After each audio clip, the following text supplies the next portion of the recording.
Good evening. It is 5:31. This is College Station ISD Board of Trustees, President Michael Schaefer. I just called this meeting to order, and I declare we have a quorum of seven members present. On March 16th, Governor Greg Abbott granted a request by Attorney General Ken Paxton to temporarily suspend a limited number of open meeting laws to the extent necessary to allow telephonic and video conference meetings in response to the coronavirus. For information about the suspension, see TASB Legal Services article titled Texas Governor Suspends Certain Provisions of Open Meetings Act Due to the Coronavirus. In accordance with those suspended rules, we certify the following. Notice this meeting has been posted online for 72 hours. We are testing, number one, that although members of the board are not gathered in a central physical location, we do have a quorum in attendance at this meeting by video conference or telephone call. Number two, we are meeting by the use of Zoom software application, which allows two-way communication for members of the public. Number three, as we would at any in-person meeting, members of the public who have followed the instructions on the meeting notice by submitting public comments via email 2 hours prior to the start of this meeting. I will read the comments into record before or during the board's consideration of that item. If you would like to provide comment at a future meeting conducted by video conference or telephone call, please follow instructions on the meeting notice. Number four, all other meeting procedures will adhere to board adopted procedures to the extent practical. Number five, a video recording of this meeting is being made and will be available to the public at a later date. Number six, we apologize in advance for any unforeseeable difficulties and ask for your patience as we navigated during these unprecedented conditions. Number seven, if you have any questions about these suspended laws, please call the Office of the Attorney General at 888-672-6787 or by email at toma@oag.texas.gov. We will move to item C1, recognitions. At this point, we will have a recording of the students from Forest Ridge and South Knoll lead us in the pledges and a moment of silence.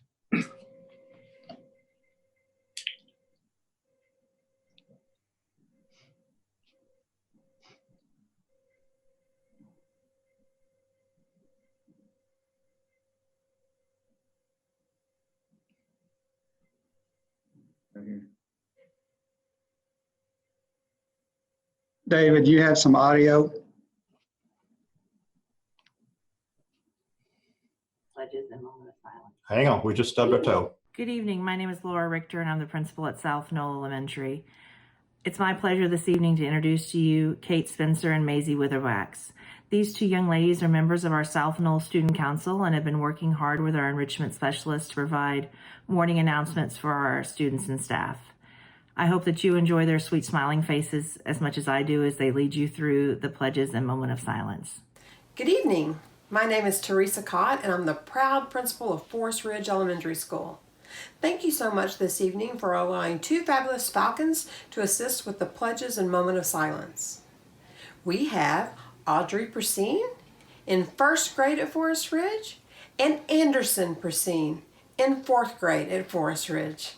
Please stand for the Pledge of Allegiance. I pledge allegiance to the flag of the United States of America and to the republic for which it stands, one nation, under God, indivisible, with liberty and justice for all. Now for the Texas Pledge. Honor the Texas flag. I pledge allegiance to thee, Texas, one state, under God, one and indivisible. Please pause for the moment of silence.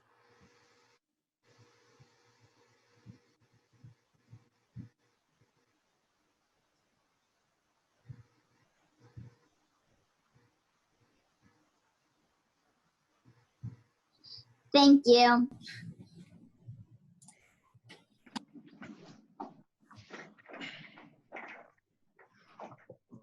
What happened to my stop sharing? We will move to item D, the consent agenda. Included on the consent agenda are items G, H3, I2, I3, J3, J4, J5, J6, J7, J8, J9, J10, J11, J12, and J13. Does anyone have any item they would like to be pulled from this consent agenda? If not, can I get a motion to approve the consent agenda? I move that we accept the consent agenda as presented. Mike Nugent has made the motion. Do I hear a second? I'll second. Geraldine Nolan has second the motion. We will do a roll call vote. When I call your name, please say yes or no in response. A yes vote means you are in support of the motion on the table. Place 1, Mike Nugent, how do you vote? Yes. Place 2, Amanda Green, how do you vote? Yes. Place 3, Joshua Ben, how do you vote? Still muted. Okay. Yes. Place 4, Jeff Horak, how do you vote? Yes. Place 5, Kimberly McAdams, how do you vote? Yes. Place 6 is me, and I vote yes. Place 7, Geraldine Nolan, how do you vote?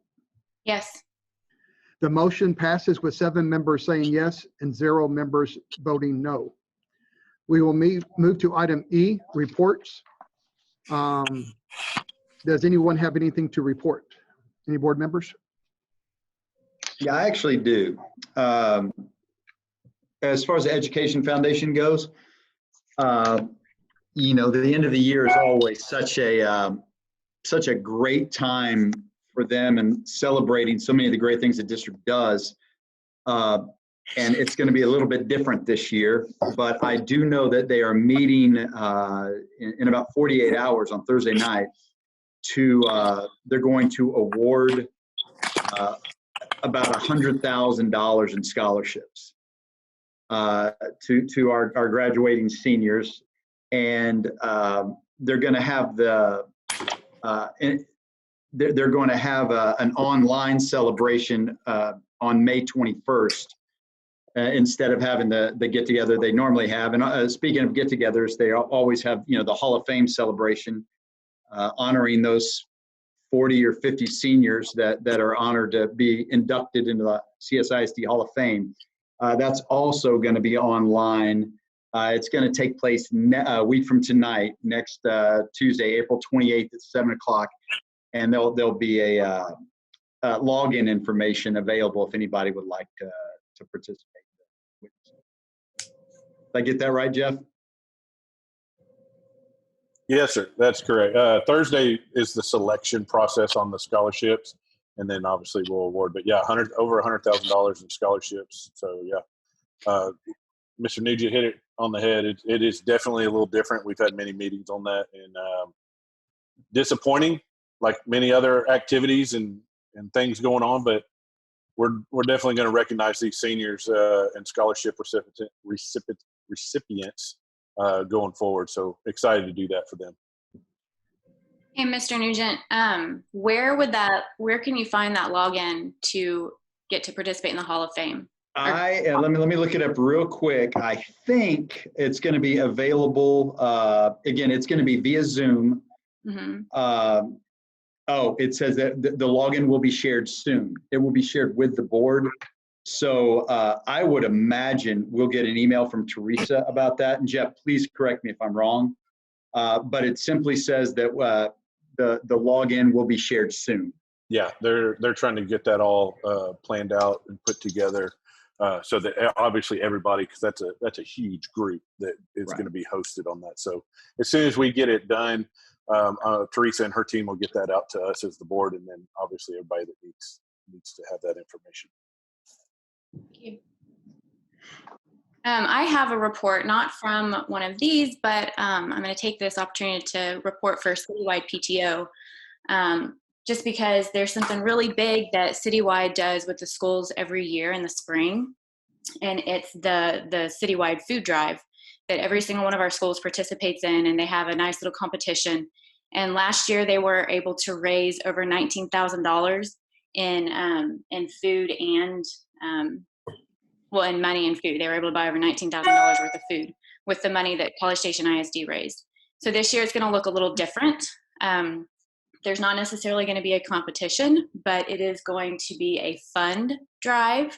And there will be an email coming out to PTOs and parents in the very near future about that. So we're still going to participate in the fund drive for the Brazos Valley Food Bank. And let's see what College Station ISD can do for them this year.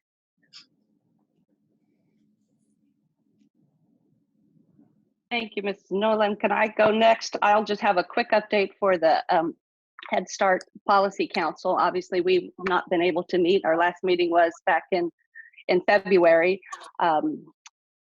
We did have an online vote, though, for the grant application that we all just approved on the consent agenda, which is for retrofitting the school buses. So hopefully with seat belts, and so hopefully that will be a grant that comes through. That would be nice. And of course, all the teachers and staff for Head Start are working extra hard to contact their children, just like everybody else in the district. Probably it does look a little different because these kids are very young, can't read, and so they're doing a lot of packets, lots of one-on-one with students, especially the early Head Start group, and then the other thing they did, they reached out and were able to supply backpacks to almost every child in the program with all types of learning activities and learning supplies to have at home during this time so they can work through those. So part of the different world, but they're obviously still working hard to meet the needs of those students as well. That's it. Thank you, Ms. McAdams. Any other updates or announcements? If there are no other board member reports, we will move to the superintendent's report. Mr. Martindale. Okay, we'll try this again. David, will you allow me to share my screen, please, sir? You should be able to take control. Did you not take? Okay. I am seeing your screen. All right, here we go. Just an update on what is occurring for us as far as our at-home learning and those types of things associated with our closure. So I try to, I usually run through lots of different numbers, so I try to put it on a something viewable to be able to track and keep up with this. We'll start with our computer distribution. We started several weeks ago. As of the end of last week, and I think there have even been some adjustments the first 2 days of this week.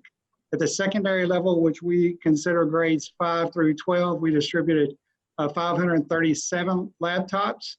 Our elementary schools did iPad distribution the end of last week, and again, I think some of those things continue a little bit the last day or two, so I think these numbers are a little higher than what they were on Friday, but 405 iPads, so not quite, just a little bit shy of 1,000 devices that Mr. Hutchinson and his folks and our principals and our campuses have distributed to our students that had communicated a need for a device. So kudos to those folks. Thank you for their efforts in making that happen and getting those devices distributed. Our Schoology logins, you're familiar with this. You see this information each week in our transmittal, but you can kind of see week 1 through the end of last week, grade levels 9 through 12. Those are unique student logins relative to the enrollment of the campuses. So 96% of our 9 through 12 students logged into Schoology week 4 last week. Grades 7 and 8 are up to 94%, so that's trending a little bit better than it had previous weeks. Probably is relative to having to turn in assignments for grades at this point in time. Grades 5, 6, you can see in week 1 started at 73% and are up to 91% login.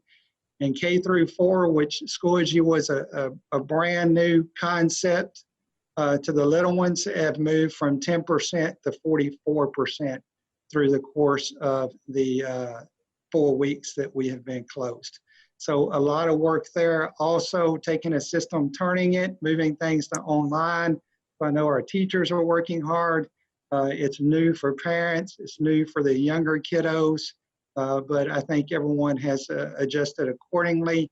And we're fortunate that we took the initiative a couple of years ago and purchased that learning management system because it is absolutely served as an excellent resource for us during the unforeseen circumstances we've experienced. Student contacts, these are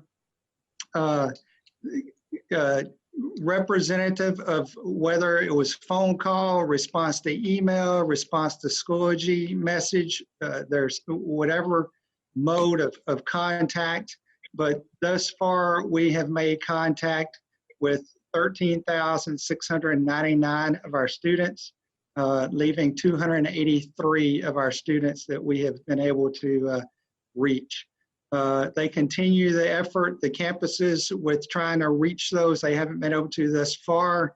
They're even mailing things home to try to make contact. In addition to cross-referencing to see if they have siblings to try to reach folks as well.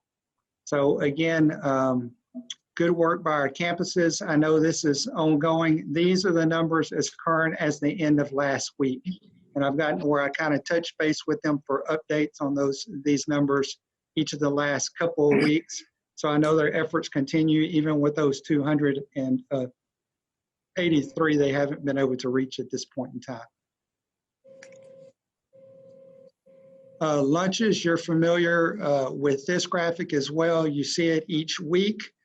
As of to date, we have served over 46,000 lunches at these sites.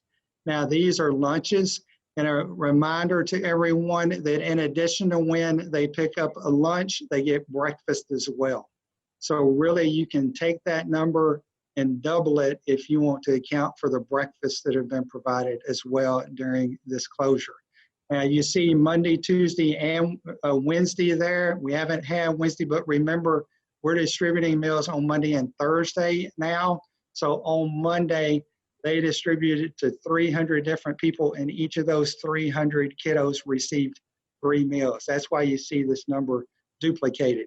So when they go through this process again on Thursday, the number for Thursday and Friday will be duplicated because they'll distribute a meal for Thursday and Friday as well. And of course, the breakfast go along with this. I can't say enough about the work of Ms. Goodlett and our child nutrition department. From day one, they have stepped up and just made it happen. And so very appreciative of their work in taking care of our kiddos and meeting the needs of those kiddos that we need just to make sure that they have food. Some conversations, these are just to kind of let you know what is occurring, conversations we're having at an administrative level with campuses and here at central office, things that are kind of going on behind the scenes, that more information will kind of come out as decisions are made, but just to kind of let you know what we are discussing and working on currently. You're all aware we distributed a survey, a family survey yesterday, probably about this time, about 6 o'clock yesterday evening. Last count, and Chuck can correct me if I'm off on this, I believe we had around 3,800 responses earlier today. We'll let that run a few days, try to pull together a summary and share that with the board, just so you can kind of see the information we received back from that survey. It's been very beneficial to us thus far with the responses that we've received. Senior recognitions, of course, this is a difficult time on everyone, in particular, of course, our seniors that are graduating this year. The high schools Ms. Elder, Ms. Parkerson, and Mr. Grimes. I can't compliment them. The way they have worked together to stay in sync with taking care of things. Again, hats off to those three, but they are in the process, and we've had conversations today, and they'll continue, of planning activities through the course of the month of May, something each week through the month of May to recognize seniors. So look for additional details regarding those activities coming out from an email through our high school principals here in the near future. We also have a follow-up meeting tomorrow to discuss graduation. Of course, we had already communicated some alternate dates with the governor closing school through the end of May. I very much anticipate after I visit with them tomorrow some more that will formally embrace those alternate dates in June. So stay posted for that in the next day or two. Something, once you kind of begin to know your circumstances, there's a different set of things that you have to address. And with school closing out as far as the facilities for the remainder of the year with Governor Abbott, we are having a conversation about how, kids left at spring break and there are things in their lockers, and they have library books and textbooks and track uniforms and things in their lockers. So we have kind of begun discussing and trying to plan what type of process we would have from a campus perspective on how to allow those folks kids to retrieve their personal items, as well as turn things back into us, whether it's athletic uniforms, band instruments, those types of things. So we're having those conversations, looking at how we might manage that and be obviously cognizant of the safety and social distancing.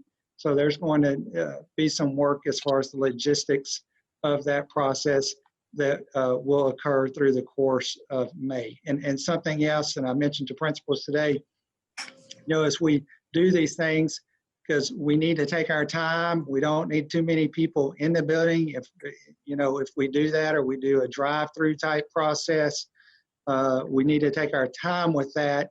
We don't want to move too quickly with this because we still have, through the month of May as far as instruction and taking care of at-home learning.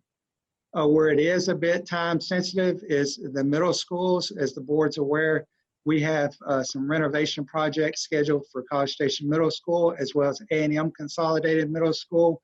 So we do need to be mindful of the timeline we have for folks collecting their items and teachers securing their classrooms so that we don't get behind on any summer construction the projects that we currently have planned. So I would anticipate when we start trying to allow kids to retrieve personal items or get those back to kids and teachers secure classrooms, middle school will probably be first, simply because we need them squared away so that we can meet timelines through the course of the summer.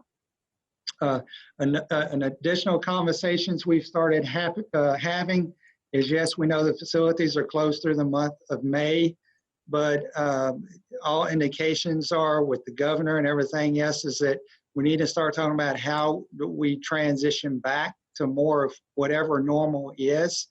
And that would include, folks transitioning back from working at home to the workplace. We don't have the details. What would that look like? Who would it entail? How will we rotate people through? When will we begin the process? But just know those are conversations we're having so that we can start kind of planning what it may look like so we can transition people back when the time comes. Additional conversations are going on with regards to what we'll be able to do with online summer school, enrichment, and those types of things as well. So the information on those items should be coming out in the next week or so. So there's lots of things occurring behind the scenes and conversations going on. We're not going to blindly rush into anything for the sake of making a decision. We're going to take a look and just make sure we're diligent in whatever plans we put in place. We're not going to do something just for the sake of being able to check it off the list. So that is kind of our update from the standpoint of COVID-19. Mr. Nugent shared the Education Foundation dates with you. I will remind you of one additional date. May the 18th is penciled in as employee awards. And I know Dr. Dixon, Ms. Perry, and Ms. Hickman are looking at ways to manage that from more of a virtual setting. So also stay posted for details along the lines of our employee awards, because we definitely want to recognize those folks as well. So that's the information I have. Mr. Schaefer, for the superintendent's report, I'm happy to take any questions anyone may have at this time. Probably one of the, I imagine everybody's probably heard pretty much what I'm fixing to say. I think one of the biggest things that I've heard more recently from parents and teachers and again, I don't want this to get taken out of context, but I think one of the big things, and it kind of grabs my heart when I hear about it, and again, I want us to focus on timing and when it's safe, but I think one of the things that I've heard the most about is if there's something that we could do this summer where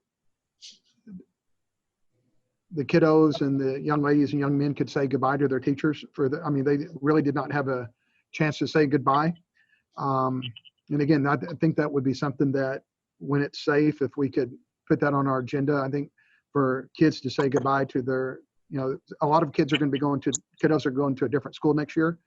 And I don't know how this goes about, but I know that's a natural closing or changing chapters of a lot of kids' lives.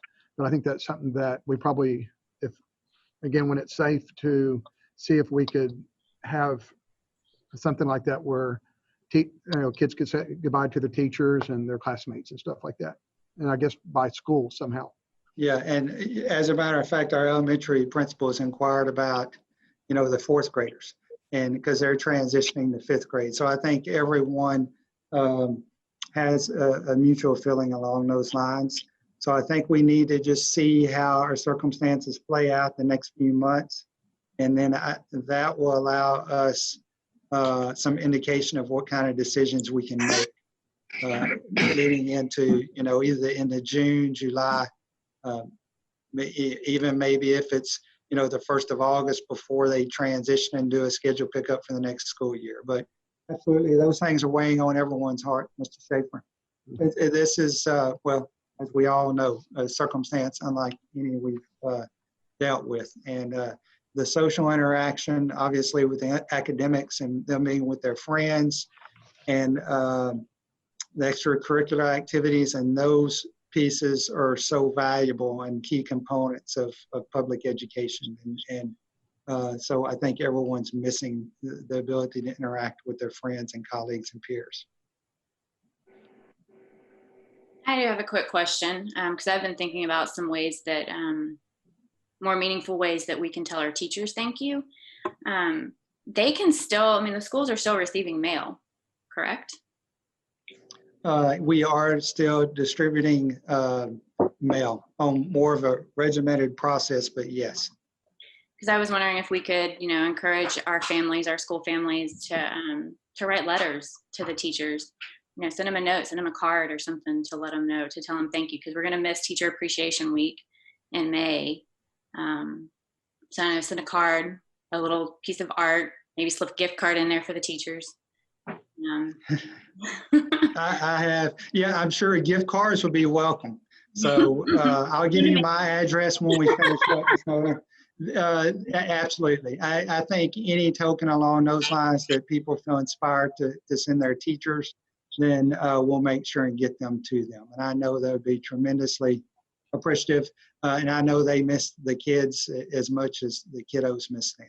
So the secret, The secret to all of it is the ability to create a relationship. And that's the secret. And that's what makes all of this hurt the most of it.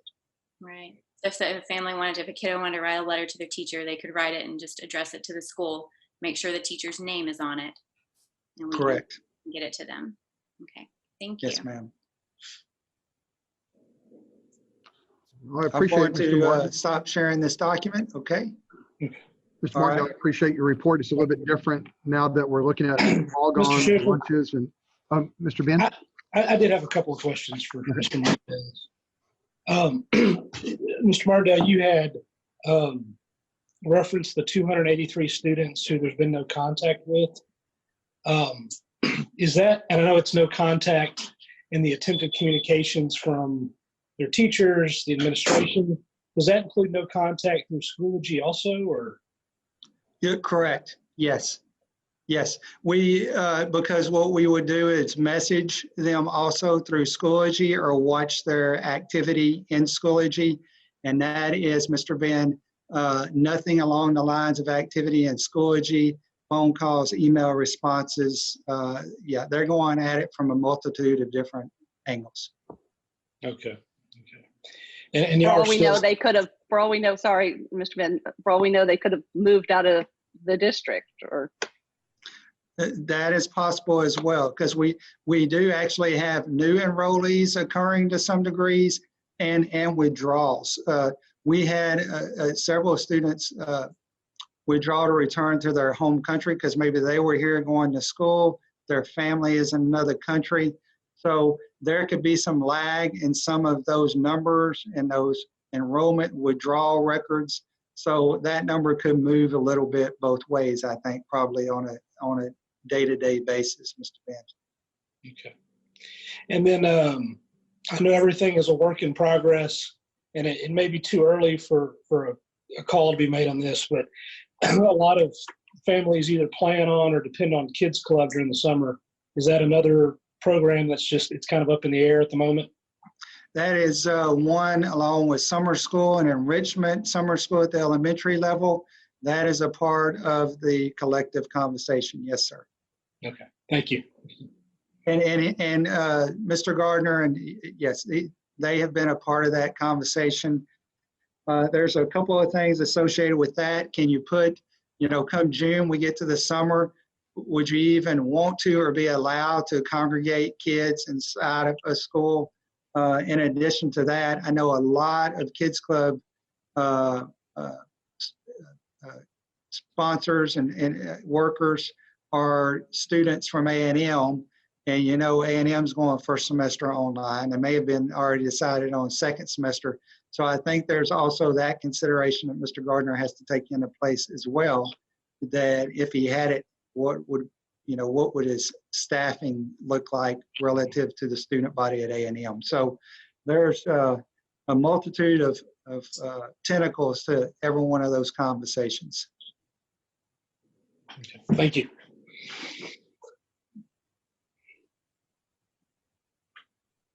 Any other questions for Mr. Martindale? Okay, we will move to item F, hearing of citizens. Do we have any emails? No, sir. We had no public comments. Okay. We have received 0 emails to read into the record as a public comment that are related to our agenda items for today. We will move to item H. Item H1, receive a report related to the School Health Advisory Council. Mr. Martindale. All right, I'm going to turn things over to Mr. Mann here momentarily. He has worked quite a bit with our SHAC throughout the course of the year. This is their annual report and recommendations to this. I know Mr. Mann worked with SHAC President Tracy Calinog to prepare the pre-recorded presentation they're going to share with us. And so Mr. Hutchinson gets a second opportunity to queue up a pre-recorded presentation for us. But before that, Mr. Mann, any opening comments on behalf of SHAC or SHAC President Tracy before Mr. Hutchinson shares the prepared presentation to us, with us. I mean, really just, after the video, if you have questions, that we're here to answer any questions that you have. The video is pretty self-explanatory, step by step. And this is approximately 10 minutes. Is that correct? That is correct. Mr. Mann? All right, David, no pressure, but yeah, it's all up to you now. Here we go. Mr. Schaefer, school board member, trustees. My name is Jeff Mann, Director of Instruction and Leadership Development in College Station ISD. It is my pleasure to bring you the School Health Advisory Council Annual Board Report. Typically, this report is given by the president of the School Health Advisory Council, but due to the logistics situation we all find ourselves in currently, I am providing the report that was given to me by President Catalog, Tracy Catalog, and helping work through the technical situations that we all find ourselves in. So please bear with me as we go through this report. For those of you that are watching, the School Health Advisory Council, in case you didn't know, is required by the state of Texas. It is a part of law. We must meet at least 4 times a year, and the members of the committee must be made up of parents and community members that are not school district employees. The majority of them cannot be employed by the school district. And we follow those requirements very closely. In fact, if you would like to go onto our school district website and look under SHAC, you can see the dates, and you can see the meetings, and you can see the information that I'm going to go over here listed throughout that website. Our SHAC does focus on the whole school, whole community, whole child model. And as you can see here, there's emphasis on healthy, safe, engaged, supported, and challenged children throughout this entire model. And this model helps us work through what we do as a SHAC. Part of the requirements of a SHAC is to conduct a self-assessment. And we do this every year. And this year, the results of the self-assessment are listed here in front of you. You can see the items here. The SHAC found out that we were lacking in diversity in socioeconomic and ethnic demographics of our SHAC membership. There are small segments of the committee that are very dedicated, but we do have 29 members, and it is very difficult to have 29 people engaged throughout the course of the year. So because of that, there is additional work that needs to be done within the subcommittees. We need to have some follow-up from previous recommendations and goals, and I'll review the last couple of years here in just a moment. We need more proactive approaches versus reactive approaches to situations as they arise. We need some students involved on our committee. We do feel that as a SHAC, we do have excellent leadership of the folks that are there and are involved. The roles and responsibilities are very well spelled out at the beginning of the year and carried out throughout the year. And because of that, there is good rapport and relationships that occur throughout the year on the SHAC. We are meeting standards of the whole health education across the district, but we feel like that more could be done. And there needs to be better communication about the SHAC work and community integration. And so you're going to see some recommendations related to how we can engage different media to help get our information out there. So in years previous, you can see listed here some of the topics that the SHAC had recommended to the school board. So recess policy, health curriculum, electronic device policy, updated wellness plan, and again, health curriculum, and then e-cigarettes. Based off the self-assessment, what we've done is develop focus areas going into the 2021 school year. And I'm going to review over those areas right now. Suicide prevention initiatives, middle school athlete safety, health class, cell phones and electronics, tobacco, e-cigarettes and vaping, and human trafficking. Suicide prevention initiatives, you can see that we know bullying is a problem. And unfortunately, bullying can lead to suicide amongst teenagers. And so you can see that youth are 19 times more likely to be involved in suicidal ideation. 1 in 6 high school students in the U.S. have reported seriously considered attempting suicide. 2 out of every 100 teenagers made suicidal attempts serious enough to require medical treatment. And suicide is the second leading cause of death amongst teens. And so you can see it is a very serious concern that the SHAC wants continued focus on. Middle school athlete safety. It's been brought up in the past, concerns from the community and parents regarding the lack of athletic trainers at their middle schools. Just nationally, we know we have lots of kids involved in athletics, and whenever you do not have a certified licensed athletic trainer at those events, then there's a possibility of a lack of assessment and treatment that can occur, which also leads into a lack of communication between the school and the parents regarding the reporting of injuries, as well as how to take care of those injuries and managing those injuries and getting back to return to play. Because ultimately the goal is to educate, prevent, assess, and manage and rehab all the athletic related injuries of all of our students at all of our levels. And so middle school is an area of concern that's been brought up by the SHAC. The SHAC would like to see more health class options offered throughout K-12. Yes, we do as a district meet the state requirements for offering health class, but just based off of the trends of obesity increase rates, diabetes, mental health risk, just the general overall safety and wellness and development of our kids, we feel it's important to have health integrated K-12 and having more health class options for our students. But the SHAC does know that health TEKs are integrated into science and they're integrated into PE classes. And there are classes offered at the middle school and high school level, but the committee feels that there could be more offered out there. Cell phones and electronics. You can see here statistics of, 50% of youth feel addicted to their devices and 72% of their youth feel the need to immediately respond. I think a lot of adults would say they have that same urge. And 78% of youth report checking their devices hourly, and 85% say that they were made uncomfortably scared by content they found online. Cigarettes, e-cigarettes, and vaping. We know that this is something that's been growing across our country. And so we want to make sure that the district stays mindful of the dangers associated with e-cigarettes, cigarettes, and vaping.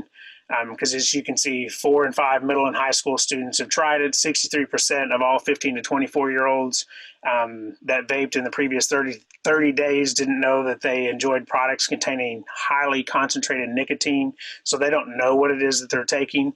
Vaping has increased dramatically over the last couple of years. And this is something that we do not want to see fall by the wayside across our district. Human trafficking. There are millions of victims of human trafficking across America. The state of Texas has actually made it part of their legislation this past session to require schools to have very specific training. And so as a school board member, you'll have specific training you'll have to complete. As educators, the teachers and administrators will have training that they have to complete. And the SHAC feels that that's very important for that training to be taken care of. And so going through those areas, the following recommendations are being made from the SHAC for the school board to consider.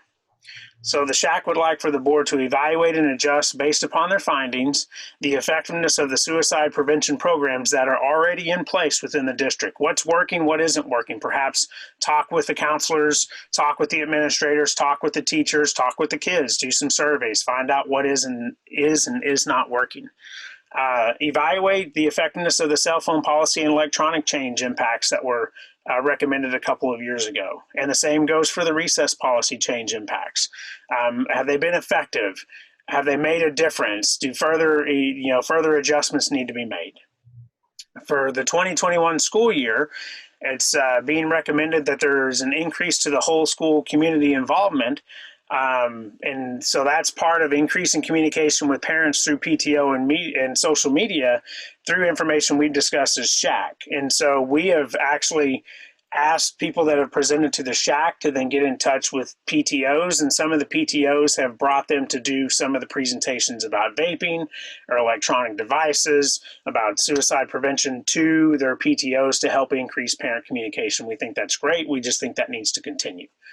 We'd like to involve more students in our SHAC committee, and we think that digital citizenship and safety training should be provided in person and also online webinar trainings.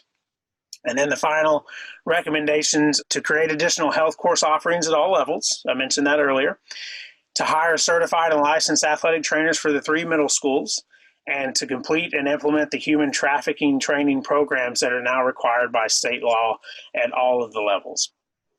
So on behalf of the 29 members of the SHAC committee, we want to thank the school board because we know You do a tremendous amount of work each month to be prepared for these meetings, and you field a lot of calls from the community members about a variety of topics.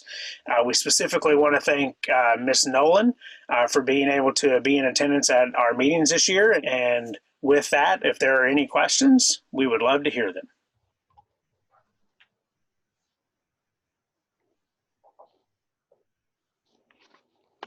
Any questions? On the cell phones, I found that I kind of chuckled where 50% of the youth feel like they're addicted to their mobile devices. That number seems like it's a little low, but it is what it is. I think we're all probably a little bit more than 50% addicted. Do we have some questions for Mr. Mann? Or I have a comment and not necessarily a question, but and I'll get with Jeff about this as well. You know, we have a couple of years in his presentation of recommendations going back, and I think there was some adjustments made to the cell phone policy at the middle school level. Different pieces of the recommendations through the course of the year I know have been used and implemented. What I think my intent or charge would be working with Jeff and the committee, as well as Dr. Trammell and CNI and campus principals. I think we need to look and see what recommendations that we've made adjustments with.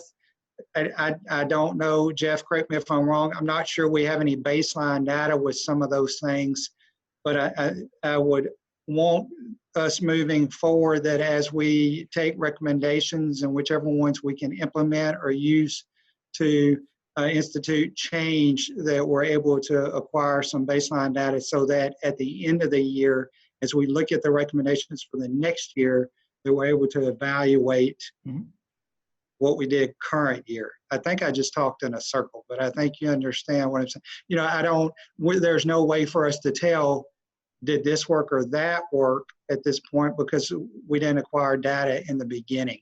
So I think that needs to become a new part of what we do with this. Of course, we'll have to take a look and see what's reasonable and what we can truly implement and be effective with and evaluate. So yes. This is not my presentation, so I'll stop talking now. No, you're correct. That's basically what we had talked about this year in the SHAC meetings, is these changes were made, so did it work? And so, you know, that's part of the self-assessment where we decided we need to make that recommendation to evaluate and then adjust. Just as we do with any other program, we evaluate the effectiveness and then we make adjustments as we need to. So yes, we definitely will start to work on that. And I see Tracy here with us. I just want to thank her for her effort and work through the course of this year as well. I hope Jeff did your presentation justice. He did. He did an excellent job, and he's much better at doing that than I am because I'm very long-winded. So I'm thankful to have him do it. I just want to say thank you all. SHAC has worked really hard. Hey, Tracy. Hi. SHAC has worked really hard this year, and it seems that this area, this, you know, health, and the whole child health has grown tremendously. This is actually my second year to be on SHAC. I chose to stay on because, or I asked to stay on, and Mr. Schaefer let me, because there was so much that was going on with SHAC and things that we had already started last year, we were carrying over to this year. But they have put a lot of thought, and as you can see, I mean, there are so many different areas that SHAC is thinking about all the time. So, and they're trying to just find areas where we can improve. And I think they've made quite a few, recommendations and asked for, some data. But I think it's all really good, and it comes from a good place. All of them have worked really hard on this committee. So thank you, SHAC committee. Thank you. Thank you. We couldn't have done this without you. I also want to add my thanks to the committee, and I certainly appreciate what they do. It is a very important part of the whole child. And I kind of was on the same lines as you, Mr. Martindale, on really liked what you presented about the self-assessment and how one of those key elements was the follow-up. Having seen some of these presentations over the years and seeing some wonderful ideas, I really appreciate I look forward to being able to see, how those are working and the progress that's being made on some of those. So I really appreciate that. The other two items on the self-assessment that stood out to me, one was involving students more. I thought that was a great idea. And also just more communication, about what SHAC is doing and the great ideas that SHAC has, getting that out more throughout the community. So I like that idea as well. Again, thank you to the whole group, and I look forward to seeing the results of some of your hard work. Thank you. And Kim, I appreciate everything that you have brought to the table with Policy Council as well, because I'm involved with that as well. And a lot of what I keep on bringing up in the SHAC meeting involves things that we were also talking about in Policy Council. So trying to really make things really start at that early childhood level all the way through, because that's one of the biggest pieces that as a committee we were noticing are needing to start younger.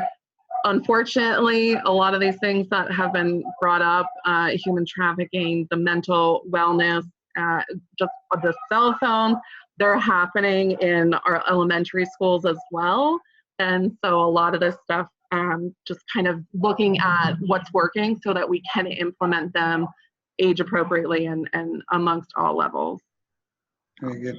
And thank you again, Tracy, Jeff, Geraldine, Kimberly, everyone's work on this. And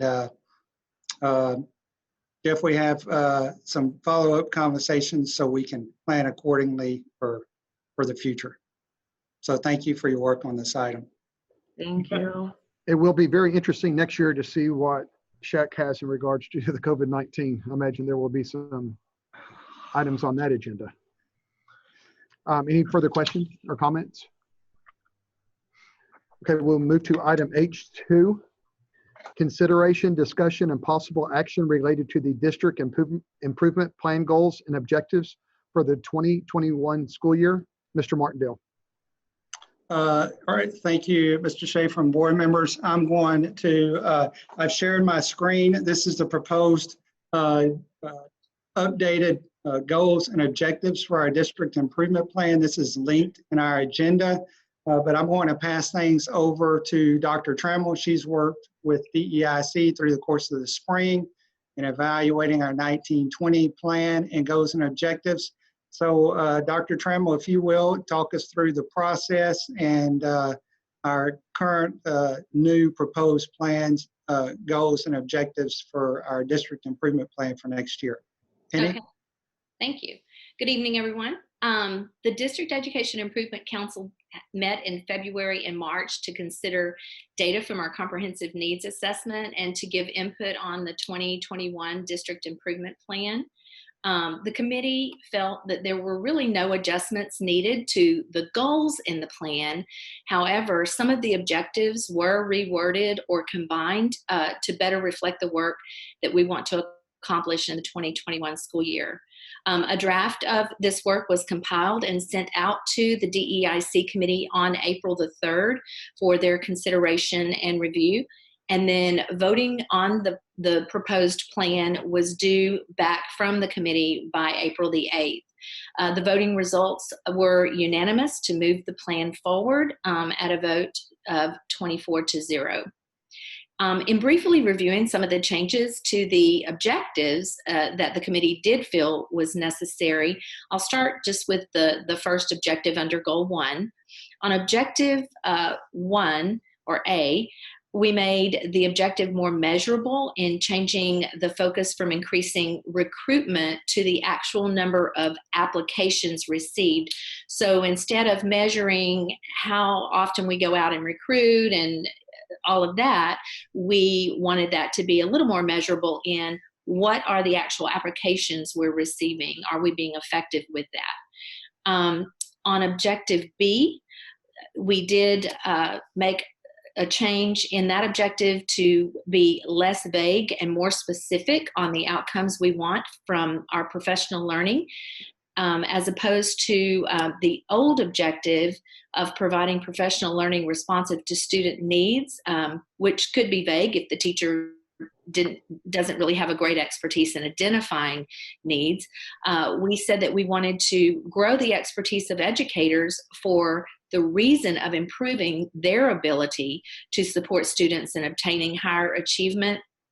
And we included the expectation that the teacher's ability to do this be monitored at the campus and classroom level.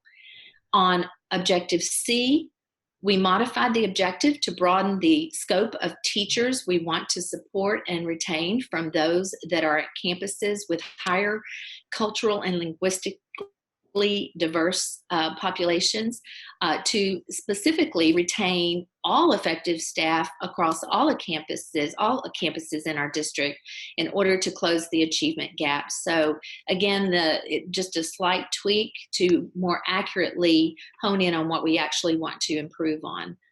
Under Goal 2, Objective A, we added revision to the objective since the core documents are really at a revisional state after this summer.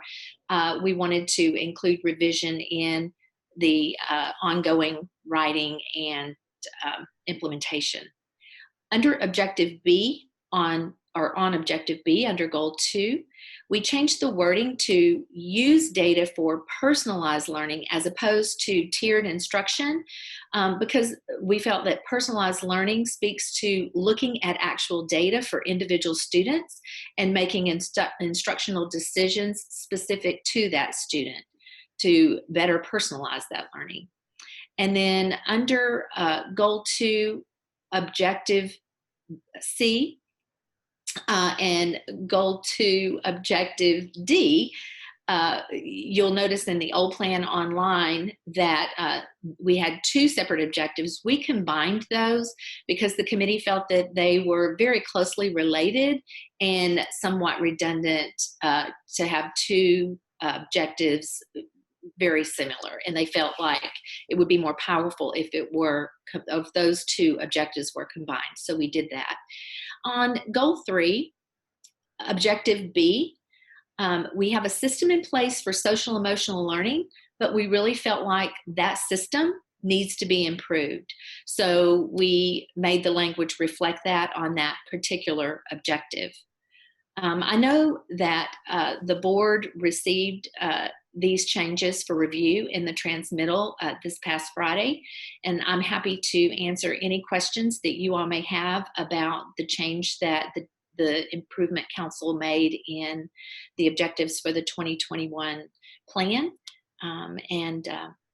If you don't have questions, we would like to ask the board to make a motion to approve the 2021 District Improvement Plan at this time as presented, knowing that it is a living document, and once the board approves it, if needs should come up as a result of COVID-19 or as a result of additional data that is gained after you approve this plan, it is a living document and we can make those changes as needed. So thank you, Dr. Trammell. Do we have some questions, comments from board members?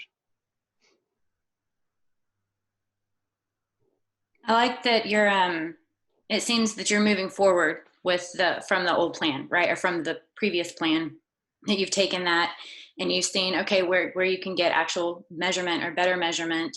And then also just getting more specific, using more specific language as you've met some of those goals and objectives, right?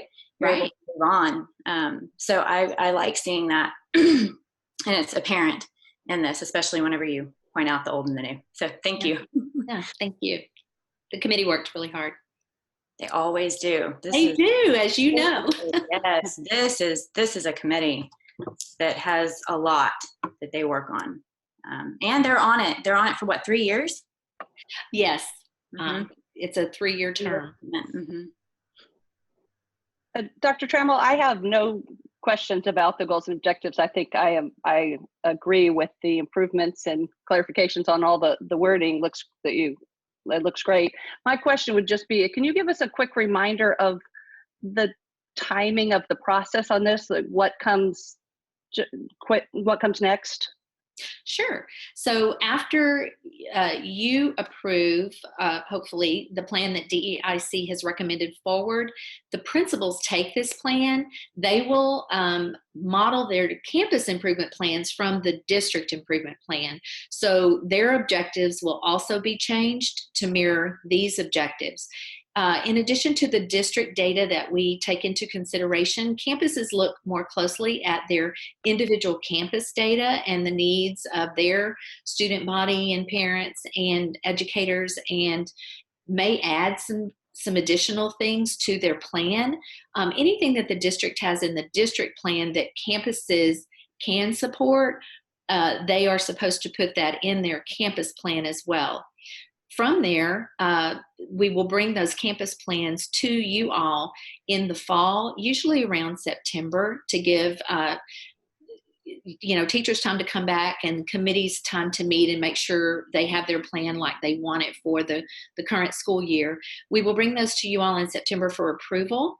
And then at that time, the plans are implemented, and they actually start working on some of the things before the plans are approved as needed.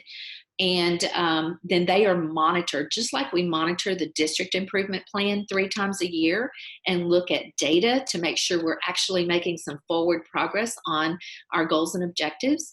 The campuses do that as well. And their individual campus site-based committees do that periodically throughout the year. We have them monitoring their plans 3 times a year, just like we monitor the district plan.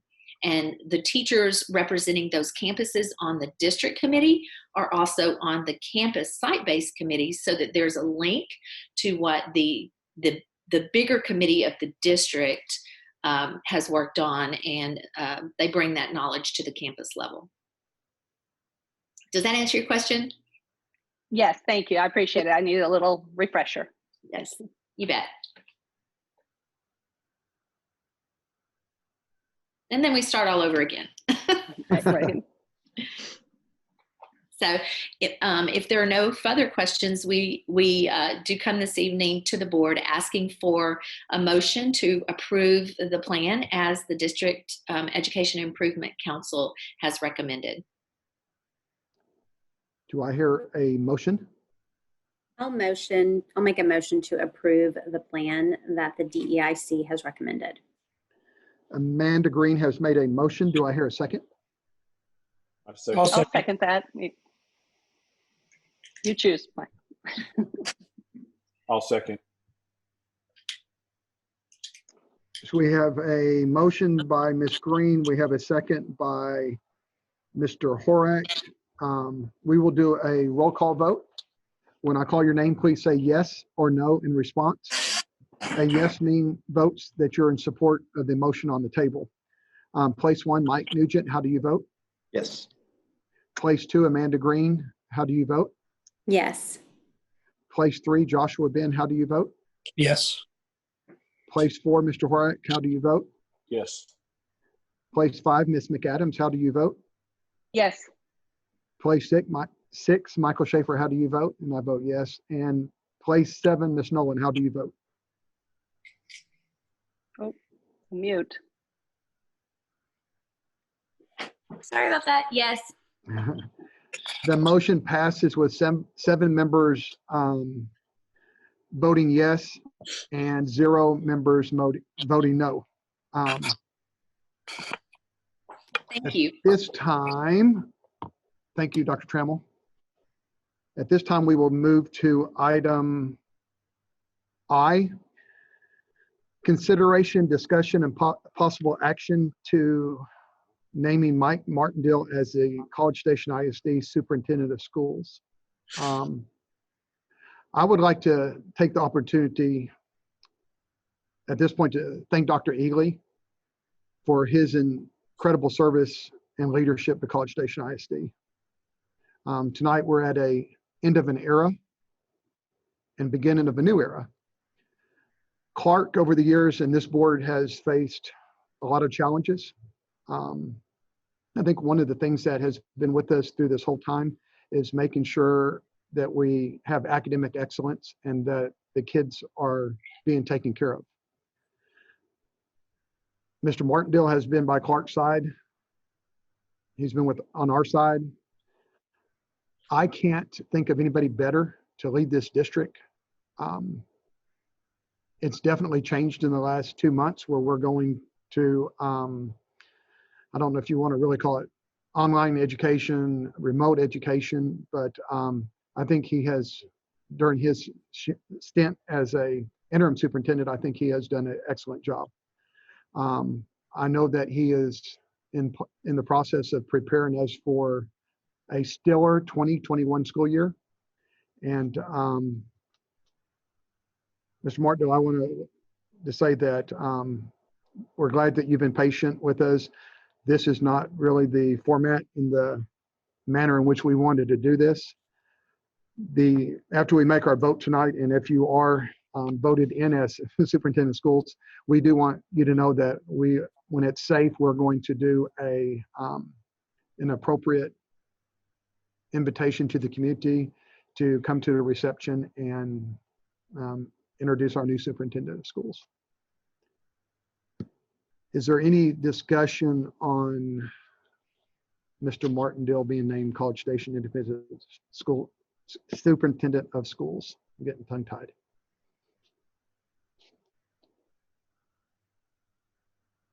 If there's no comments, do I hear a motion? This is a good one. Let's fight over this one. Do I hear a motion? Yes. I motion that we name Mike Martindale as CSISD Superintendent of Schools. Okay. Second that. We have a motion by Ms. Nolan. We got a second by Mike Nugent, right? Yes, sir.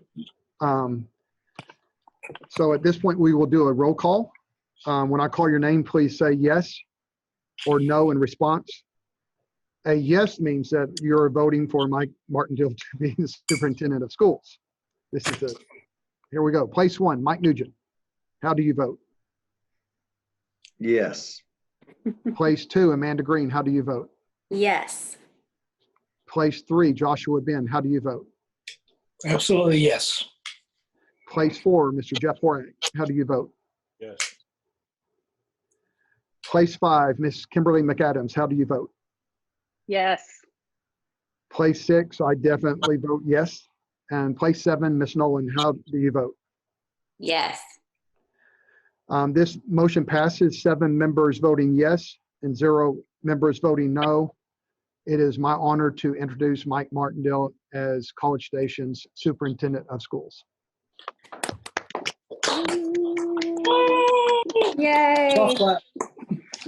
Mr. Martindale, would you like to have the floor for a few minutes? Well, I just want to know if I can stay in your office for a little bit longer now. Is he finally going to move in there? Right, just Mr. Nugent, you can vouch for the fact that office is empty. I've intentionally, waited for this moment. So maybe tomorrow morning I can recruit Mr. Glenwinkle to help me move just a few items over. Well, I may turn the AC on in here for you. Oh, really? Okay, thank you very much. I want to thank all 7 of you. I appreciate the confidence and the opportunity. We have an excellent school district, great people, great community. And so the question is, how do we take something that is exceptional and build processes so that we can systematically improve upon the excellence we already have? And I think that's the challenge before us, is to ask ourselves questions, pull and push, collect feedback, and evaluate the decisions we make so that as we progress that we work toward making even better decisions. Again, we have an excellent school district, so the charge is how do we put systems or continue to put systems in place to allow us to continue to excel. So again, thank you all for the opportunity. And it's been an interesting few months for sure. I feel, yeah, what a time to transition. But hey, I can tell you this, that you should all be very proud of the collaboration of the campuses and the administrative team and the work of our teachers, just everyone collectively through the district, and how they have just stepped up with the new challenges, or I like to call them opportunities, that COVID-19 has presented us. And we haven't been perfect, but we give it our best effort, and we reflect on that, and we make adjustments and have difficult conversations to try to move toward being better each day. So thank you very much. And maybe when we have different circumstances later, then we can get together in person, and I can pass along my appreciation personally. So thank you again for the opportunity. I don't take it lightly, and I value the confidence you place in me a tremendous amount. Our test with you, the pandemic really got a little out of control. We were just trying to test your leadership skills, but it's got a little bit out of control. I'm just going to leave that one right there, Mr. Schaefer. All right, we will move to J1, consideration, discussion, and possible action related to the 2021 budget development process. Mr. Superintendent. Well, you see, I wanted to get that part done before I showed you the budget. So here we go. No, I'm kidding. We're okay. It's early. All right. Nothing's signed yet. That's true. That's true. Maybe I should have moved this to a different month. All right. Let's see if we can get our presentation up.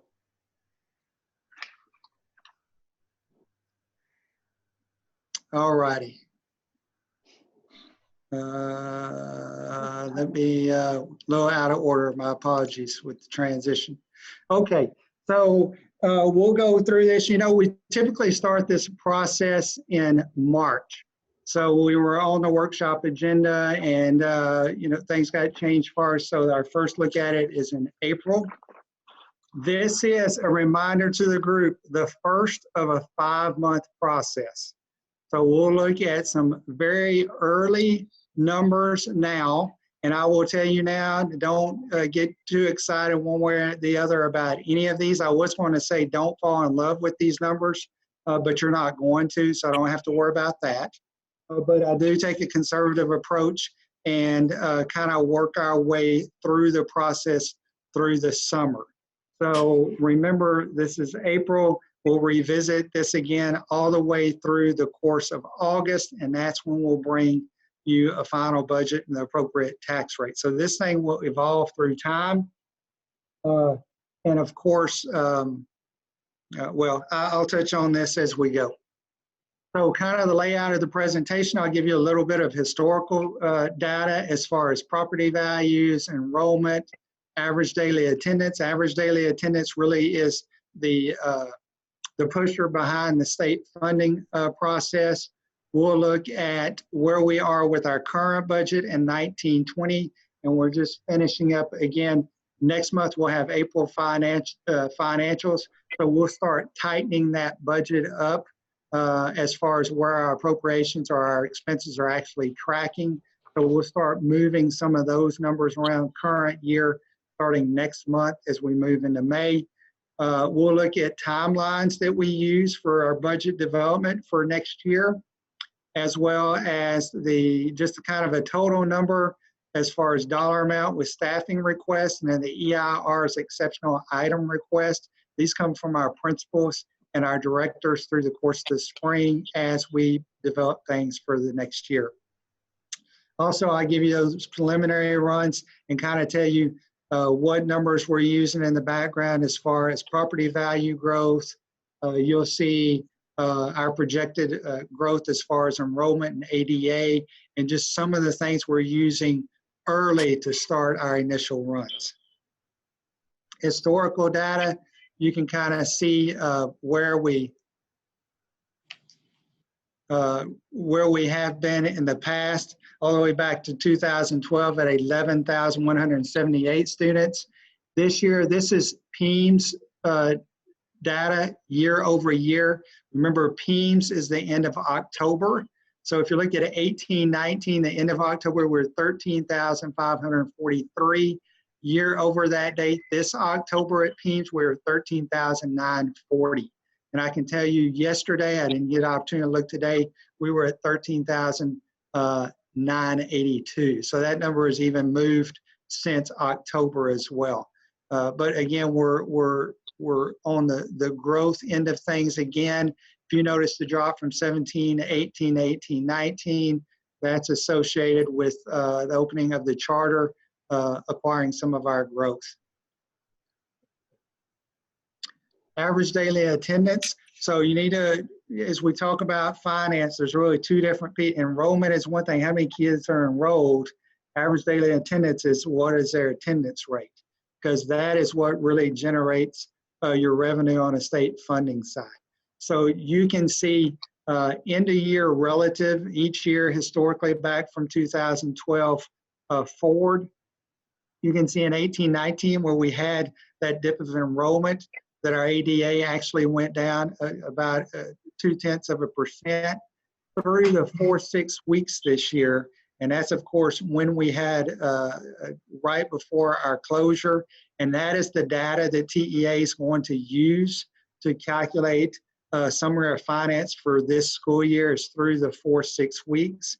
We were at 2.7% over end of year last year. So this is cumulative 2.7% higher average daily attendance as a district as opposed to where we ended the year last year.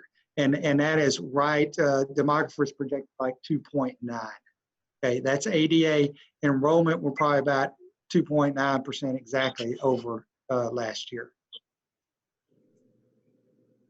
This property value growth, I'm gonna back up real quick. If you notice kind of these years where our growth wasn't quite as much, this 1.72279, then we dipped a little bit. Those of you that have been on the board several years, you will know what this does to school finance, especially prior to the passage of House Bill 3. When your enrollment growth slows down a little bit, but your property values are still coming in very strong, then you generate more wealth per student than the state allows, and then you go into recapture. So if you remember last year, I think we finished up with recapture payment of about $14.3 million. Year prior to that was a little over $4 million. Well, that's because you have these property values that are going up, but our enrollment was not mirroring that. So your wealth per student really kind of shot through the roof and pushed us into those recapture numbers. Now we have House Bill 3 that moved that threshold up. That is why we're not tracking, showing any recapture current year, because it moved that equalized wealth or the amount of revenue you're allowed per child to a higher number. You do see that values are beginning to look, or the last couple of years, a little more relative to what they were back in 2012, outside of these really fast growth years of 16 and 17. These are our past tax rates. The blue is our M&O tax rate. That's what runs things day to day. It's where we generate our tax money. The M&O tax rate, our day-to-day operations or expenses, salaries, turning the lights on, running the buses, those types of things. The red INS rate is our debt service. So again, last year with the passage of House Bill 3, we were able to compress the $1.04. The state compressed that with the new state funding system. So our M&O rate passed with or compressed down relative to the new state school finance in House Bill 3. So our M&O went from $1.04 to 97 cents. We had a lesser debt service payment as well. So we were able to drop our collective, our total tax rate quite a bit going into the current year. I will tell you next year, our debt service payment is a couple of $100,000 less than it is current year. So any move on our property values, we should recognize a little movement on the INS rate down as well, because our payment is just a little bit less. And that will be for the next couple of years until we do. until we, yes, look if we at ever it. do bonds. Correct. Either that or refinance some of our bonds Correct. if that opportunity comes up. Yes, and so depending on what our initial values are, we should be able to project our INS here in the next few months. We haven't received our initial values from the appraisal district. We won't get those probably till either the end of this week or next week. So that gives you an idea. There'll be more compression of the 97 cents in year 2 of House Bill 3, and I'll touch on that momentarily. Current budget. We built the budget actually on 2.9. We're running at 2.7. This is ADA. And then we have 13,062. That's through the 4-6 weeks. Even though we used a 2.9 from the demographer, we're at 2.7. We're actually tracking pretty well because within that average daily attendance, there are weights for different student populations. And for example, our special ed population has grown significantly over the last number of years. That creates more of a weighted value in the system, which can offset, if your ADA is a little bit less. So 2.7, we're pretty close to the mark as to what was projected by demographers this year. The difference is fairly negligible, and we're picking it up on the back side of things. Our INS rate was 97 cents. Our M&O collections this year were projected at $102.9 million. We have taken in about 90% of those collections at this point in time through the end of March, and that's usually where we're tracking. Our county has a split payment system currently, so we tend to pick up the remaining 10% around June when the second part of payments are due to those folks that chose that option. So we're tracking right about historically where we would be on those collections. Local interest earned is another revenue piece. We have taken a beating on this one the last few months. I'll just tell you, when we adopted the budget in the fall, we were projecting about $1.4 million, and that was probably a little conservative. I actually thought we'd probably be around $1.6 million. Thank goodness we went with $1.4 million because with COVID and the market, the economy, the rates have just bottomed out. So we have reset that number closer to $700,000. We've already picked up, I think, $500,000 or $600,000 in interest income this year, but the markets are going down basically to zero. So we'll chip away at that, but we have made that adjustment. I've made it here. You'll pick it up in the financials in the next month or two. This that I'm showing you is more fluid, moves quicker. The financials will track a month or so behind. I hope it's not as fluid as the current oil prices.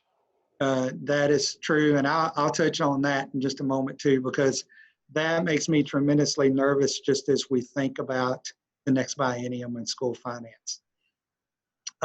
For our newer board members, these are revenue pieces, co-curricular, that's extracurricular. That number really is like gate receipts, those types of things. The local other revenue are, for example, facility rentals. When we rent our facilities to outside entities through the course of the year, there are other revenue pieces, but those are kind of the big ones on those two line items. SHARs, the school health related services, and we have an agenda item on that here in just a minute. Due to the work of our business office, Ms. Fuentes and Ms. Perry over the last couple of years, we as a district collectively seek out that reimbursement much more than have years before. And so that's turned in a significant revenue source for us as far as getting reimbursed those costs associated with Medicaid eligible services that we provide to students.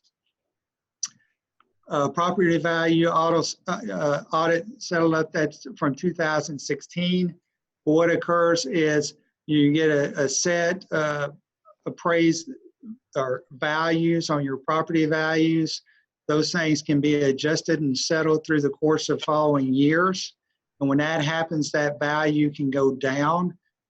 If that's the case, then the state owes you additional state funding because it's all built on what you're able to generate from a local property value standpoint, and then the state goes from there.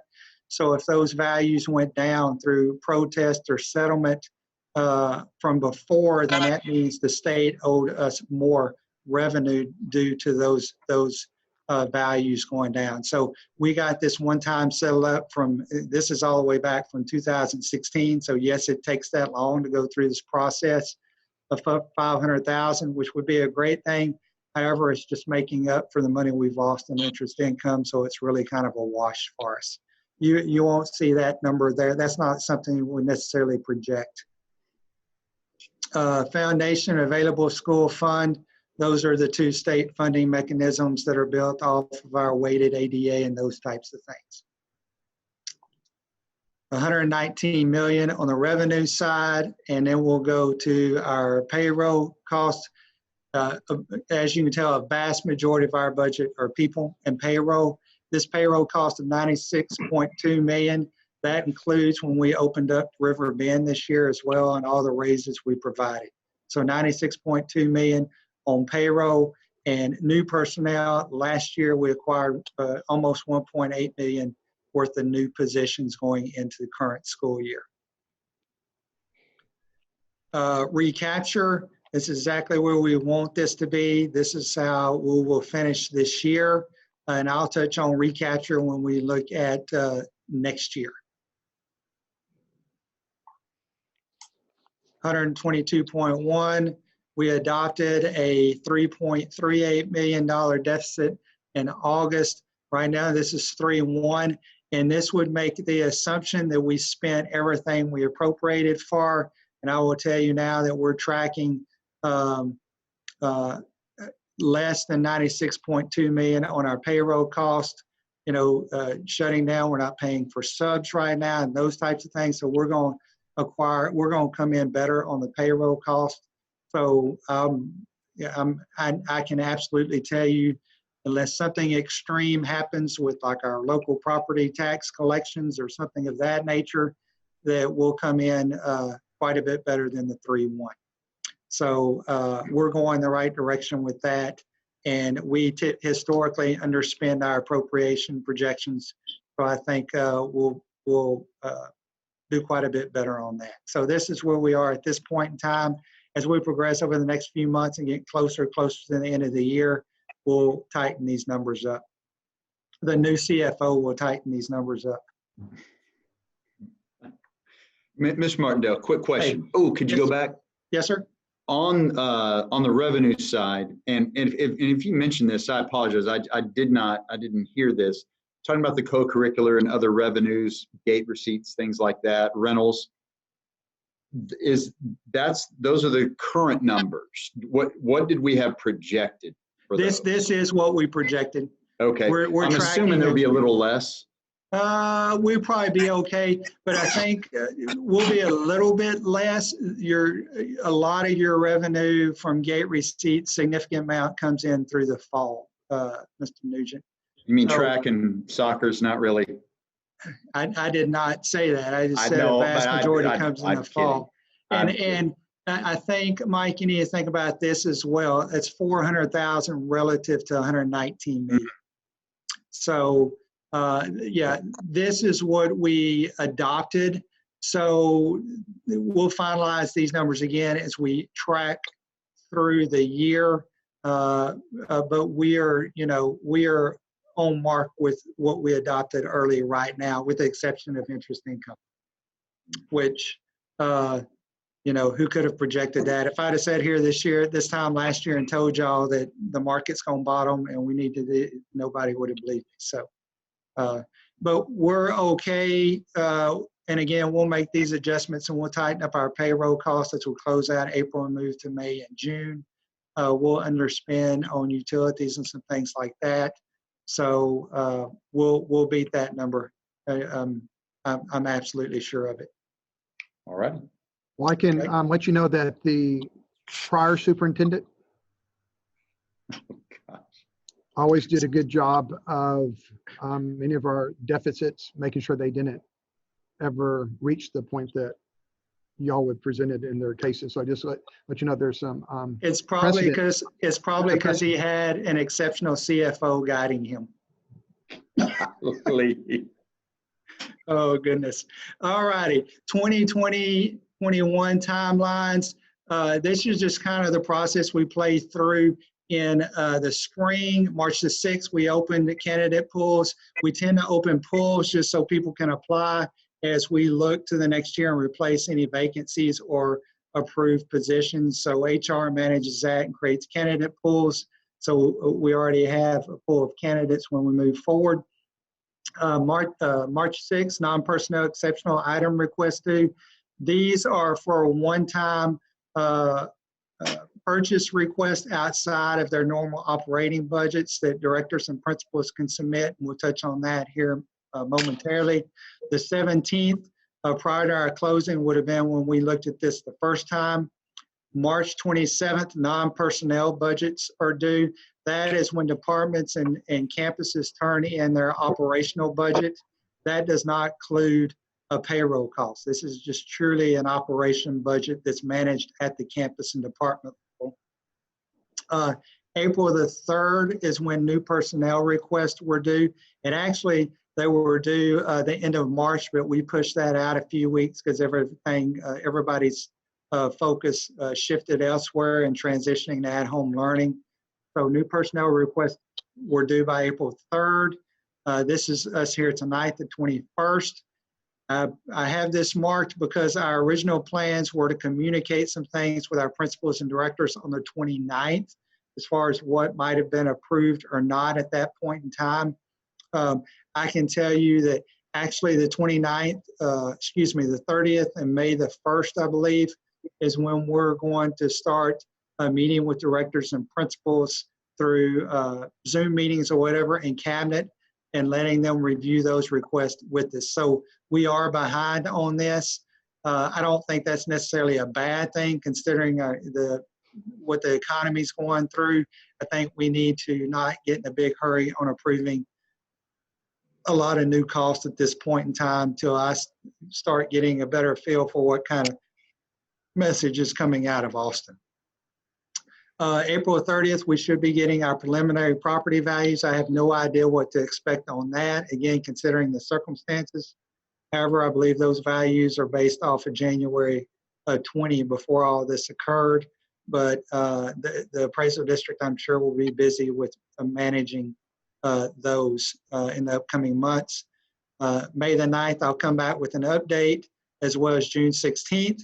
We typically try to look at June as far as anything along the lines of additional compensation for our employees. We'll continue to hold that there. We'll just see how things track as far as with the economy and what kind of message we're getting from TEA and the comptroller regarding school finance. Same with the 21st. We get final certified values at the end of July, and then in August we come forward with the final proposed budget and the tax rate to support that. So that's kind of our timeline for our newer members, just how we work through the process in the spring. Some of these, now these are the requests that were received, and there's multiple lengthy spreadsheets. So just because I have an example listed here, don't take it one way or the other. It's just an example of some of the things that were asked for. It is far from an inclusive list, nor is it an approved list. It is just simply examples of some of the things that were requested. New personnel requests totaled almost $5.9 million. That's absolutely not possible, and we'll look at that here in just a moment. Some examples from the elementary level, making our librarians full-time, additional pre-K teachers. Of course, we offer full-day pre-K, so that program's kind of really grown this year and anticipate that next year, as well as additional special ed teachers. At the intermediate, middle, and high school levels, there's been requests for additional counselors. You heard SHAC just a few minutes ago regarding athletic trainers. That's what this is, middle school athletic trainers, additional special ed classroom teachers at all levels, consideration for additional administration at our high schools, and these fine arts positions from Mr. Eakes are like assistant directors at some of our larger fine arts programs at the secondary level. District level positions, director of safety, additional custodians. We've worked hard the last few years to try to catch Mr. Hall and Mr. Hadley up a number of years ago when there was such a difficulty with the state budget. A lot of auxiliary positions, including custodians, got dialed back as far as the number of people at campus levels. We've been chipping away at this, and this would be the last piece of that, depending on whether we can get it or not. Operations, electricians, plumbers, carpenters, different stipends, special ed, central office positions, HR folks, especially in the area of benefits, and additional tech support for the district. So these are just some examples. These added up do not equal 5.8 million. I assure you there's a much more lengthy spreadsheet with significant amount of details. Exceptional item requests, again, are those one-time requests outside of normal budget, just shy of 4 million. Some furniture requests from our 2 high schools, Forest Ridge and Rock Prairie. Miscellaneous items, athletics and fine arts at our high schools. As far as instruments, the conversation has come up about our stadium lights and them not being as effective as they should be. So that was submitted. That's a pretty pricey item. The turf as well. It's something we need to start considering within the next year or two at CSHS, and then I think Consol is a year or two behind that. So these are items that are starting to show up through exceptional item request. Technology replacement, because we've about spent our bond money out, as well as science equipment. So just some examples of the items that we'll be considering and reviewing with directors and principals at the end of the month. Preliminary numbers, I'm using 2.5% on ADA. The demographer gave us 2.7. I'm just being a little conservative. Depending on how the year ends up and we progress through the summer with enrollment and those types of things, I might be inclined to move that back to 2.7. It doesn't make a huge impact on the bottom line at this point in time. I'm just playing that a little more conservative at this point in time, using the 2.5% growth, knowing demographer gave us 2.7. There'll be additional compression on the M&O tax rate, the 96.64. This will compress relative to how much our property values grow. So in this particular example, I'm using a property value growth of 2%, which if you look back at our historical values, you can go, Mike, you're going way too low on this. Maybe, maybe not. I have a better idea once I have preliminary values from the appraisal district. So I just went conservative right now, simply due to the dynamics of everything that's going on in our economy and workforce and those types of things. One of the things I'd like to inject for the new board members, just in case they don't know, and maybe some of the longer serving board members, the property values are set on January 1st. So even with the COVID-19,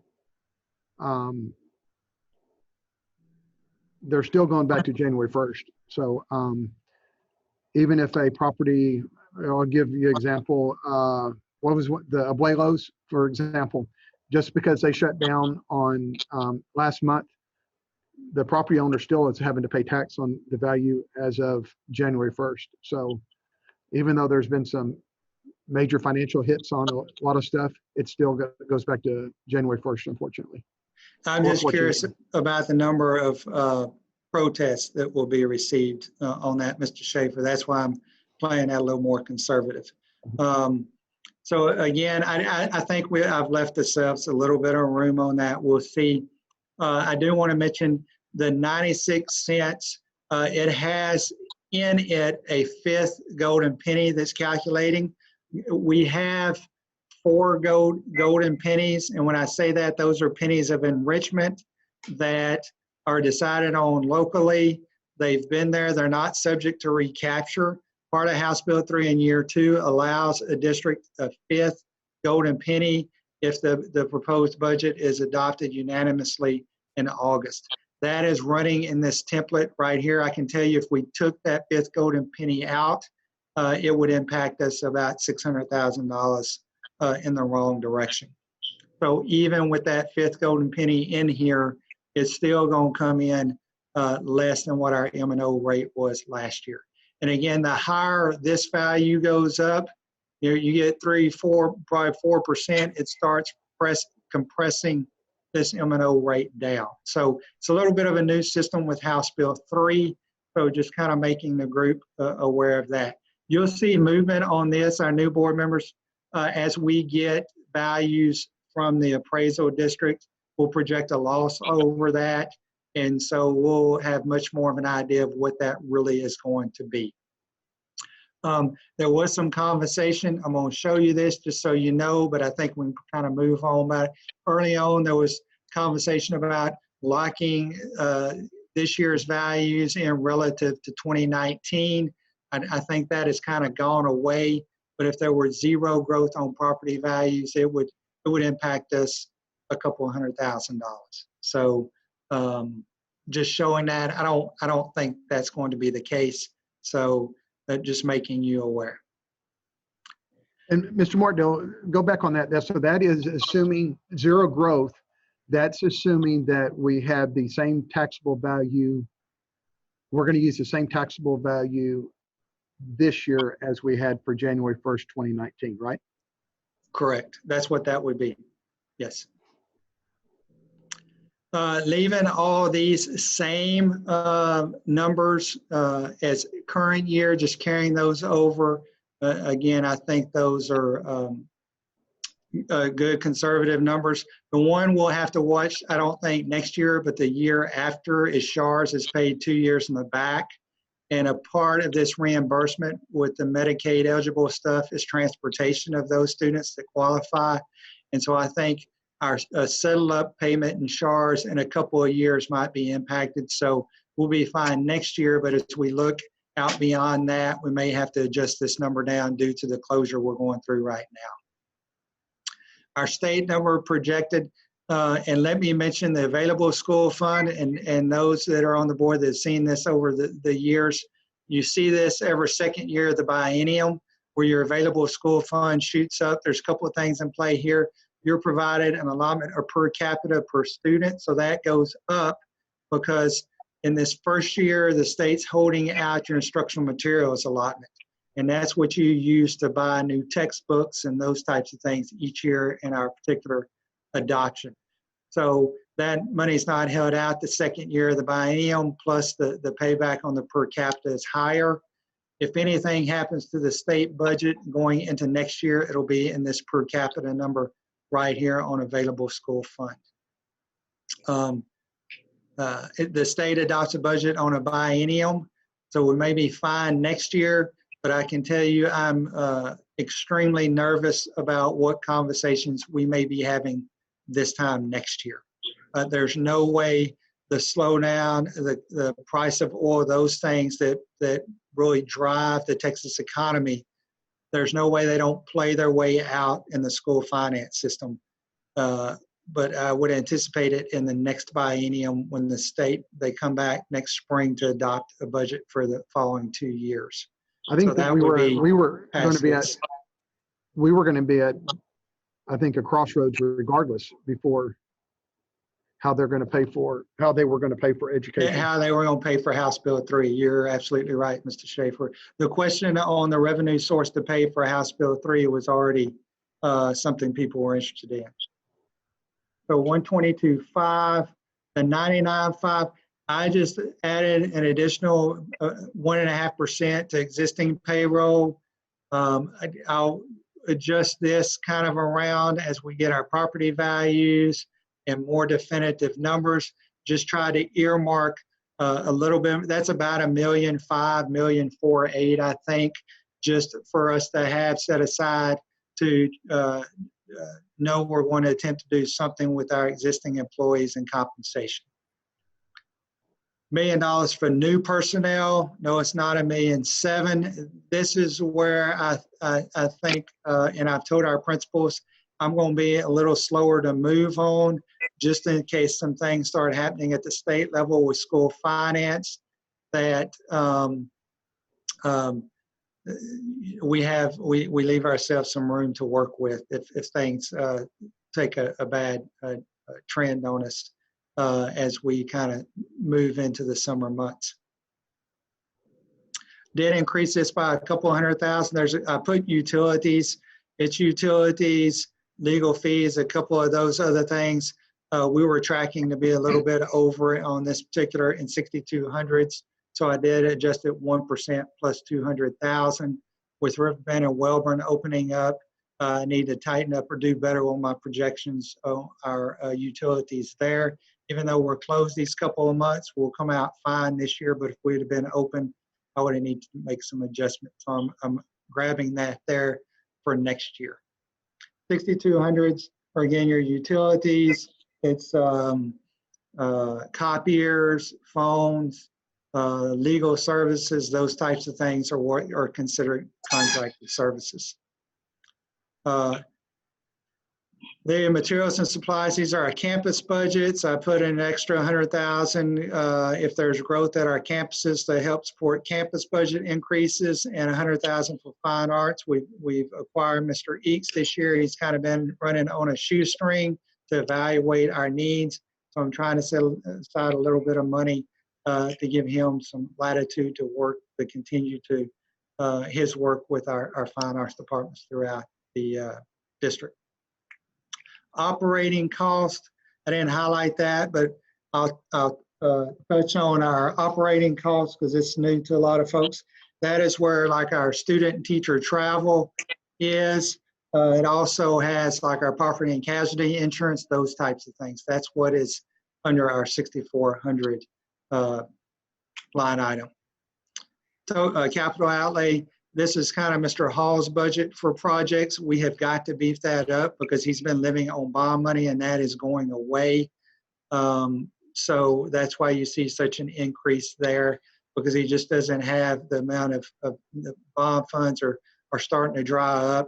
And until we consider that again, we're going to have to account for it to some degree in our operating budget. Mr. Martindale, off your memory, before the last financial crisis, before we started paying for a lot of those, seemed like that budget was the one that kept on getting reduced. Do you recall off what that number was before? What that 6,600 was? I don't. Mr. Schaefer, is kind of before my time, and I haven't went back that far because I know bond money's been available for quite a while now. I can tell you that I don't know that. That just for everybody else, that number used to be extremely high, and that's how we paid for a lot of the activities and maintenance and stuff like that. And we have, as Mr. Martindale said, been paying for that recently out of bond funds. But when you don't have bond funds, I mean, that's a number I think we really are going to have to look at. So 127.5. So early, don't get. We're fine. We can continue to improve on this number. Remember, this is using a 2% growth. We improve upon that. That will make a difference. I will tell you this no recapture number, once we hit about 4 or 5% growth on our property values, then you will see recapture start to pop back up here again for us. So, for example, if our property values went 7%, recapture is going to cancel some of that out because then we'll be beyond that wealth threshold per student. So as the property value goes up, recapture will go up, and so the net impact on the bottom line starts to it mitigates itself. But I don't think that's till 3 or 4% on that item. So if that value goes up with our preliminary values, then it will draw this down. And then also, as we tighten the payroll number up this current year, that will automatically adjust this number unless we consider, looking at the 1.5% as we progress. So this is way early, initial runs. We'll do this another 4 months, and we'll clean it up each month as we progress. So just wanted to show the group this as we begin our initial looks. Probably the one comment I'd want to make to some of the board members that are new, that recapture payment, if you would have asked me 2 years ago if I ever thought I'd see that number 0, Mr. Martindale, what do you think that before before House Bill 3, Yeah. $14.3 million. Do you see my point of having a zero there? I mean, that's incredible. Well, it was a shell game. The recapture, they let you collect it, they took it back, and they reduced the funding that they provided. So it was just moving numbers around. So House Bill 3 has been a positive thing.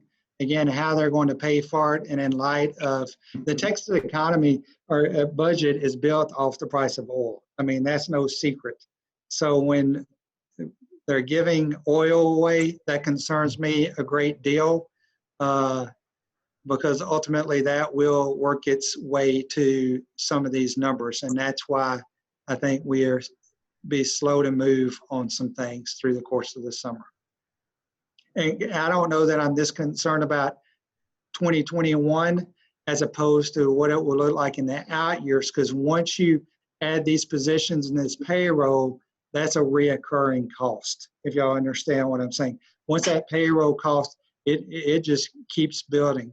Some of these others, 6,200 and those, you know, you can reduce those a little bit, make them more of a fixed cost, but these are people and salaries. So we just have to be, that number accrues on us in the out years. So we just need to be aware of what we could be looking at in the out years, the future years, and I'll run some of those in the upcoming months for us to look at as well. I like the wealth per student, using that language. I don't know that you've used that in the past. If you did, I didn't catch it. But explaining it that way, just that phrase alone was really helpful for me. So please continue to use it. I absolutely will. Okay, what we'll look at is, I'll be real interested in the message coming from the comptroller and the governor and the lieutenant governor in the upcoming months. I'll, watch ADA. Really, those initial values out of the appraisal district can influence some things, and that will also play into projected recapture. Consider what we're doing with salaries and new personnel and those type. All those are influencers that will work through the upcoming months.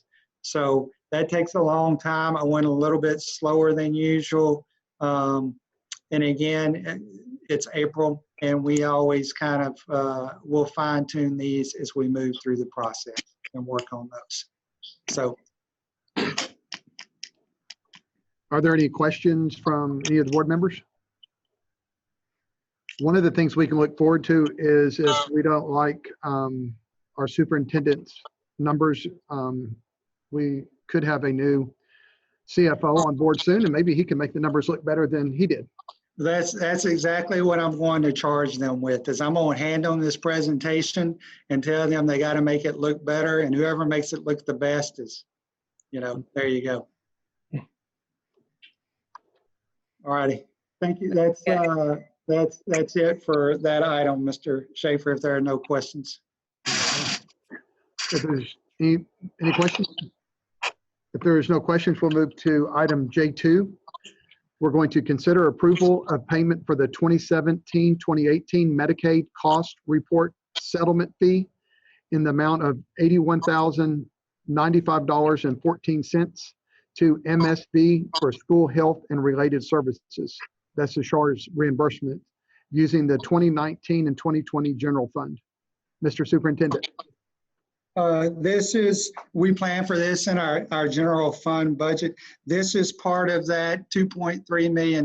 We receive a settle up that's 2 years back, and then we're provided with interim payments through the course of the year as well. I think we're right at 2.1 million out of our 2.3 projected, so we'll hit that mark. MSB is our third-party administrator, and they help us with that billing and preparing that submission. And the fees are symbolic of a certain percentage of the reimbursement that we get. And what we're being reimbursed are Medicaid eligible services that we provide to kids that if they were not receiving them from us, they would have to seek them outside, like PT, OT, speech services, those types of things. And because we're providing those eligible services, then we're able to submit for reimbursement for the cost of those services. and that is what this is. This is payment. This 81,000 is relative to a settle up of I believe it's just shy of $1.2 million. So we would ask board's consideration and approval so we can pay this bill.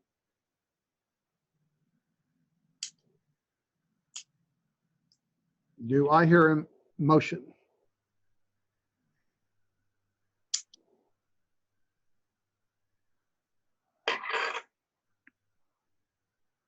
A motion to approve the payment for 2017-18 Medicaid cost report settlement fee, the amount of $81,095.14 to MSB for school health and related services reimbursements using the 2019-2020 general fund. Thank you, Mr. Horak. Do I hear a second? I'll second that. Okay. Thank you, Ms. Green. So we have Mr. Horak has made a motion. We have a second by Ms. Green. At this point, we will do a roll call vote as we've done in the past. When I call your name, please say yes or no in response. A yes vote means you are in support of the motion on the table. Place 1, Mike Nugent, how do you vote? Yes. Place 2, Amanda Green, how do you vote? You're on mute, Amanda. Yes. Thank you, Ms. Green. Place 3, Joshua Ben, how do you vote? Yes. Place 4, Mr. Horak, how do you vote? Yes. Place 5, Ms. McAdams, how do you vote? Yes. Place 6, I vote yes. And place 7, Ms. Nolan, how would you vote? Yes. The motion passes, 7 members voting yes and 0 members voting no. We will move to item K, facilities, which includes consider approval of purchase of gym floor replacement at Southwood Valley Elementary School in the amount of $69,500 from Spyglass Construction for the Texas Local Government Statewide Purchasing Co-op. Buy board is contract number 520-16, and this would be used in the 2015 bond funds. Mr. Martindale. I'll do my best on this one, and I know Mr. Hall is with us, and so he can step in and correct me or add to. This is for the replacement of the gym floor at Southwood Valley. Currently, that is an interlocking plastic gym floor. The last one, I believe, Mr. Hall, correct me if I'm wrong, the last one of its kind in the school district. This project would allow Spyglass to go in and remove that, replace it with a marmoleum flooring that we are currently using in our newer buildings, much more durable. It's basically maintenance free. It just allows us to address the gym at Southwood Valley, which is long overdue. And John probably squeezed the last bit of his pennies out of the 2015 bond to get this. But I think this would be a wonderful addition for the kiddos over at Southwood Valley. And John, feel free if I missed anything, and kudos to John for finding the scraps to be able to bring this up in for consideration.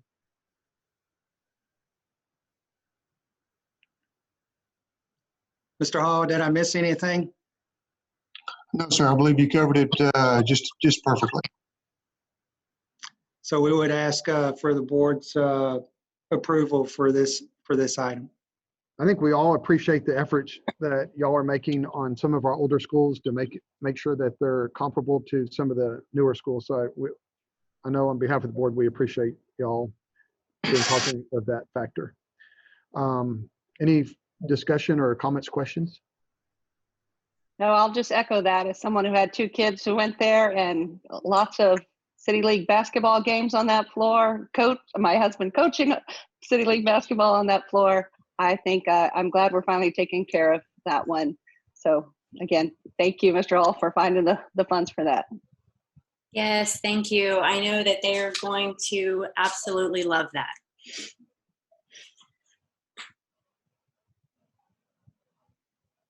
Do I hear a motion? Sure, I'll make a motion that we approved. Do I need to read it out?